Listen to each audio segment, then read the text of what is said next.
Topic है motivation, जो कि सीटेट और एस्टेट में हमेशा 1 या 2 मार्क्स का क्वेश्चन पूछा जाता है। मोटिवेशन मतलब हुआ अभिप्रेरणा। सबसे पहले जानेंगे कि मोटिवेशन होता क्या है, फिर उसका हम टाइप्स के बारे में जानेंगे और इसका एक्सप्लेनेशन भी जानेंगे, क्योंकि क्वेश्चन जब भी रहेगा कभी भी ये नहीं पूछेगा मोटिवेशन है क्या। क्वेश्चन इससे अंदर, इसका जब तक हम एक्सप्लेनेशन नहीं जानेंगे, इसका उदाहरण नहीं जानेंगे, तब तक हम बता नहीं सकते कि ये इंटरनल मोटिवेशन और एक्सटर्नल मोटिवेशन होता क्या है। ठीक है, तो सबसे पहले हम ये जानने की कोशिश कर रहे हैं मोटिवेशन क्या है। अभिप्रेरणा, हिंदी वर्ड से ही अभिप्रेरणा मतलब कि ये मोटिवेशन एक आंतरिक शक्ति है जो क्या करता है, कोई भी काम को करने के लिए मनुष्य के अंदर जुनून या जोश पैदा करता है। जैसे कि हमको वो काम अच्छा लगता है, जैसे हमें पढ़ाई करना है तो उसमें कोई गुंजाइश नहीं है, बस पढ़ाई करना है, अच्छा लगता है। जरूरी नहीं कि वो जॉब के लिए ही पढ़ाई करना है, एक नॉलेज के लिए भी होता है। तो मोटिवेशन, मोटिवेट होना, या तो हम दूसरे से मोटिवेट होते हैं या फिर खुद से होते हैं। तो एक आंतरिक शक्ति है जो हमारे अंदर या बच्चों के अंदर या किसी के भी अंदर एक जोश पैदा करता है ताकि वो अपने लक्ष्य तक पहुंच जाए। क्लियर हो गया? मोटिवेशन 2 तरह के होते हैं, कौन कौन सा? तो इंटरनल मोटिवेशन और एक्सटर्नल मोटिवेशन। इंटरनल मोटिवेशन मतलब आंतरिक और एक्सटर्नल मतलब बाह्य।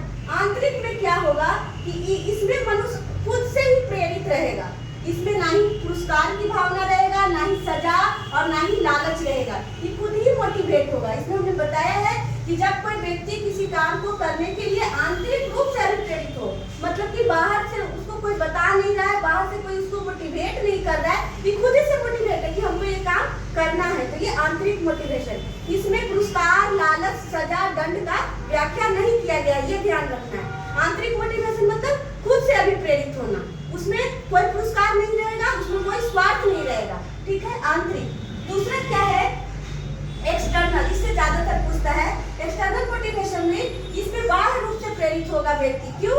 जब कोई दूसरा व्यक्ति उसे अभिप्रेरित करेगा कि नहीं तुम्हें ये काम करना चाहिए, या फिर अगर छोटा बच्चा है तो काम नहीं करेगा तो क्या करेगा, मम्मी कहेगी कि तुम काम कर लो, होमवर्क बना लो तो मैं तुम्हें चॉकलेट दूंगी या फिर तुम्हारा मनपसंद खिलौना दिलाऊंगा। तो ये क्या बाहर रूप से उसको अभिप्रेरित किया जा रहा है कि काम तुम करो ताकि ये सामान देगा। तो बच्चा वो सामान को पाने के लिए, प्राप्त करने के लिए वो क्या करेगा, मेहनत करेगा, पढ़ाई करेगा, ये और उसको होमवर्क को पूरा करेगा। तो ये हुआ आंतरिक नहीं, ये बाह्य मोटिवेशन, मतलब बाहर से दूसरा लोग उसको प्रेरित कर रहा है कि तुम ये काम करो। तो जैसे ही बाह्य आ जाएगा वो हो जाएगा एक्सटर्नल मोटिवेशन।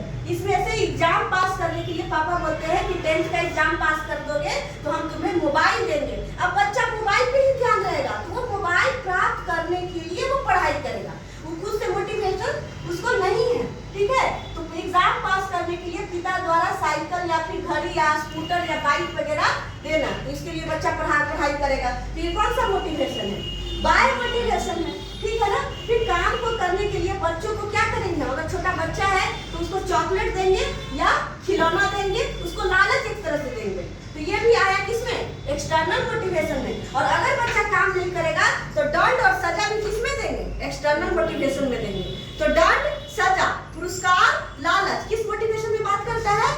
बाह्य मोटिवेशन। एक्सटर्नल मोटिवेशन में दूसरे द्वारा अभिप्रेरित होना, बच्चों को लालच देना काम करने के लिए, या फिर उसको दंड देना, गलती बना लिया तो पीटेंगे भी, तो ये बाह्य मोटिवेशन में। जबकि आंतरिक मोटिवेशन में क्या होता है कि इसमें बच्चा खुद ही अभिप्रेरित रहेगा कि नहीं ये काम करना चाहिए, उसको कोई मोटिवेट नहीं करेगा, कोई उसमें लालच नहीं, पुरस्कार नहीं, गलत होगा तो वो खुद से सीखने का भरसक प्रयास करेगा। क्लियर हुआ?